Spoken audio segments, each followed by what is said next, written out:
గత 2 రోజుల నుంచి ఈశ్వరమ్మ యాదవ్ సంబంధించిన వార్త సోషల్ మీడియాలో వైరల్గా మారుతుంది. ఒక్కొక్కరుగా ఇక ఎల్బీనగర్ ఈశ్వరమ్మ ఇంటికి క్యూ కొడుతున్నట్టుగా తెలుస్తోంది. ఎటువంటి మద్దతు ఇస్తున్నారు, ఏం జరుగుతోంది?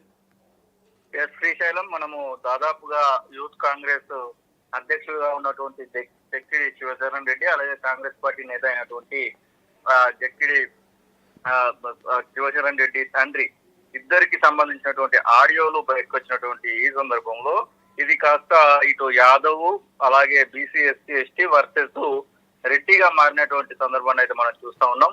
ఇటు తలసాని శ్రీనివాస్ యాదవ్, అలాగే జూబ్లీహిల్స్ ఎమ్మెల్యే అయినటువంటి నవీన్ యాదవ్ తదితరులందరూ కూడా ఇటు ఈశ్వరమ్మ యాదవ్ కు మద్దతుగా ఈశ్వరమ్మ యాదవ్ ఇంటికి అయితే వెళ్ళినటువంటి సందర్భాన్ని కూడా మనం చూస్తా ఉన్నాం. ఇక ఈశ్వరమ్మకు మద్దతు ప్రకటించినటువంటి తలసాని శ్రీనివాస్ యాదవ్ ఒక అడుగు ముందుకేసి పూర్తిగా ఎవరైనా ఈ విషయంలో కనుక ఈ అహంకారంతో మాట్లాడితే అగ్రకుల అహంకారాన్ని మేము ఖచ్చితంగా తిప్పి కొడతామనేటువంటి ఒక సవాల్ను కూడా, ఒక హెచ్చరికను కూడా తలసాని శ్రీనివాస్ యాదవ్ జారీ చేసినట్టుగా మనకైతే స్పష్టంగా తెలుస్తా ఉంది. కనీసం ఈశ్వరమ్మ యాదవ్ కు సంబంధించినటువంటి వయసుకైనా రెస్పెక్ట్ ఇవ్వాల్సింది పోయి అనుచితమైనటువంటి వ్యాఖ్యలు చేయడం సరైనటువంటిది కాదు అంటూ ఈశ్వరమ్మ యాదవ్ కు మద్దతు ఇచ్చినటువంటి సందర్భంలో తలసాని క్లియర్ గా మాట్లాడినటువంటి సందర్భాన్ని కూడా మనం చూస్తా ఉన్నాం. ఇక చాలా వరకు ఇటు బొంతు రామ్మోహన్ భార్య అయినటువంటి బొంతు శ్రీదేవి యాదవ్ కూడా ఇదే విషయంలో మాట్లాడడం జరిగింది.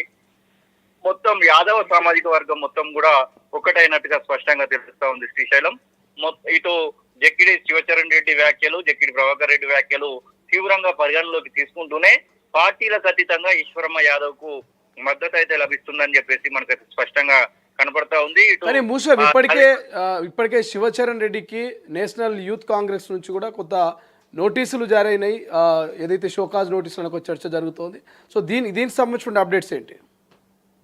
నిజమే, అంటే ఇటు యూత్ కాంగ్రెస్ నేషనల్ నుంచి వెళ్ళి దాంతో పాటుగా టిపిసిసి కూడా తీవ్రంగా పరిగణలోకి తీసుకుంది. ఇది సరైనటువంటి పద్ధతి కాదు, మహిళను ఇటు కులాన్ని పట్టుకొని మాట్లాడినటువంటి ఆ యొక్క పద్ధతి కరెక్ట్ కాదనే విధంగా రెండు వైపుల నుంచి, అటు నేషనల్ యూత్ కాంగ్రెస్ నుంచి ఇటు పార్టీ తరఫు నుంచి కూడా, యూత్ కాంగ్రెస్ తో పాటుగా తెలంగాణ ప్రదేశ్ కమిటీ నుంచి కూడా తీవ్ర స్థాయిలో పరిగణలోకి తీసుకోవడం జరిగింది. దానికి సంబంధించినటువంటి విషయంలో ఒక కమిటీని కూడా వేశారు. ప్రధానంగా డిసిసి అధ్యక్షుడు రంగారెడ్డి, అలాగే మధు యాష్కి గౌడ్, దాంతో పాటుగా జగ్గారెడ్డి నేతృత్వంలో ఒక కమిటీని కూడా వేయడం జరిగింది. వారు పూర్తి స్థాయిలో దీనికి సంబంధించి పూర్తి నివేదికను కూడా వాళ్ళు ప్రిపేర్ చేస్తా ఉన్నారు. అసలు ఏం జరిగింది, ఆ గొంతు శివచరణ్ రెడ్డిదేనా, జక్కిడి ప్రభాకర్ రెడ్డిదేనా, మరొక వైపు ఈ వస్తున్నటువంటి ఈ యొక్క వదంతులన్నిటికీ సంబంధించినటువంటి విషయంలో పూర్తి నివేదికను పిసిసికి అయితే అందించబోతా ఉన్నారు. మరొక వైపు జక్కిడి శివచరణ్ రెడ్డికి సంబంధించినటువంటి యూత్ కాంగ్రెస్ పదవి కూడా పోతుందనేటువంటి వార్తలను కూడా మనం చూస్తా ఉన్నాం. శ్రీశైలం, ఒకవైపు ఇదిలా ఉంటే ఇది కాస్త Reddy versus BC ST ST Yadava అనే విధంగా మారినటువంటి సందర్భాన్ని అయితే మనం చూస్తా ఉన్నాం. ముఖ్యంగా కుల అహంకారంతో మాట్లాడినటువంటి మాటలను తీవ్రంగా పరిగణలోకి తీసుకున్నట్టుగా మాత్రం మనకైతే తెలుస్తా ఉంది. ఇటు బీసీలకు సంబంధించినటువంటి విషయంలో, ముఖ్యంగా యాదవులకు సంబంధించినటువంటి విషయంలో మాట్లాడినటువంటి మాటలకు మేము చింతిస్తున్నామంటూ వారైతే ఇప్పటికే క్షమాపణ చెప్పినప్పటికీ కూడా మరొక వైపు అలా ఎందుకు మాట్లాడాల్సి వచ్చింది, అసలు కరెక్ట్ అయినటువంటి పద్ధతి కాదు అనే విధంగా అటు తలసాని శ్రీనివాస్ యాదవ్ అయినా, మరొక వైపు బొంతు శ్రీదేవి యాదవ్ అయినా, మరొక వైపు నవీన్ యాదవ్ అయినా, ఇలా యాదవ్ సామాజిక వర్గానికి సంబంధించినటువంటి నాయకులైనా ఎవరైనా కానివ్వండి ఇటు ఈశ్వరమ్మ యాదవ్ కు మద్దతు ప్రకటిస్తూనే ఇలా కుల అహంకారంతో మాట్లాడడం సరైనది కాదనేటువంటి మాటను కూడా వారైతే చెప్తున్నటువంటి సందర్భాన్ని అయితే మనం చూస్తా ఉన్నాం. ఖచ్చితంగా ఇది వాళ్ళకి సంబంధించినటువంటి విషయంలో జరిగినటువంటి అన్యాయంగా పరిగణలోకి తీసుకుంటూనే ఈ విషయంలో పిసిసి జోక్యం చేసుకోవాల్సిందే. జక్కిడి శివచరణ్ రెడ్డి, అలాగే జక్కిడి ప్రభాకర్ రెడ్డి విషయంలో వాళ్ళకి సంబంధించినటువంటి పదవుల విషయంలో కూడా పునరాలోచన చేయాల్సిందే. వాటిని ఖచ్చితంగా పదవుల్లో నుంచి తొలగించాల్సిందే అనేటువంటి డిమాండ్స్ కూడా పెరుగుతా ఉన్నాయి. మరి ఆ విషయంలో ఎలా నిర్ణయం తీసుకుంటారనేది ఒక ప్రశ్నగా మారినప్పటికీ ఈశ్వరమ్మ యాదవ్ కు మాత్రం భారీ ఎత్తున మద్దతు లభిస్తుందని చెప్పుకోవచ్చు. Srisailam, right, thank you Musham, thanks for update. ఇది మొత్తం మీద బడుగుల జోలికొస్తే బిడ్డ తరిమి కొడతామంటూ యూత్ కాంగ్రెస్ అధ్యక్షుడు శివచరణ్ రెడ్డిని మాజీ మంత్రి తలసాని శ్రీనివాస్ యాదవ్ హెచ్చరించారు. బుధవారం యాదగిరిగుట్ట దేవస్థానం సభ్యురాలు పోచపోయిన ఈశ్వరమ్మ యాదవ్ను ఎల్బీనగర్లో వారి నివాసానికి వెళ్లి పరామర్శించారు.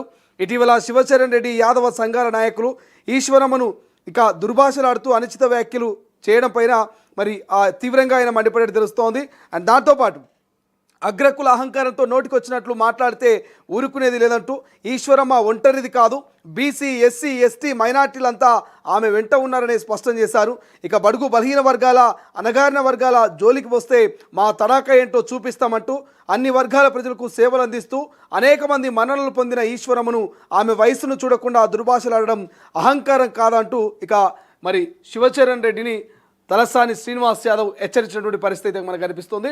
ఇక మరోసారి కనుక యాదవ్లో జోలికి వస్తే తరిమి కొడతాం బిడ్డ అంటూ హెచ్చరికలు జారీ చేస్తూ ఇక ఆమెకు మద్దతును సంఘీభావం తెలిపి చేసినటువంటి పరిస్థితి మనకు కనిపిస్తుంది. ఇక వరుసగా ఈశ్వరమ్మ యాదవ్ ఇంటికి అయితే ఎస్సీ ఎస్టీ బీసీ మైనార్టీ నేతలంతా కూడా క్యూ కడుతున్నారు. సో ఆమె వయసుకైనా గౌరవం ఇవ్వాల్సింది. సో ఖచ్చితంగా శివచరణ్ రెడ్డి ఈ వ్యాఖ్యలు ఎందుకు చేశారు అనేటువంటి ఒక ప్రశ్న మాత్రం ఉత్పన్నమవుతున్నటువంటి పరిస్థితి మనకు కనిపిస్తుంది. చూద్దాం మరి ఇక్కడితో ఈ వివాదం ఆగుతుందా, మరింత ముదిరి భవిష్యత్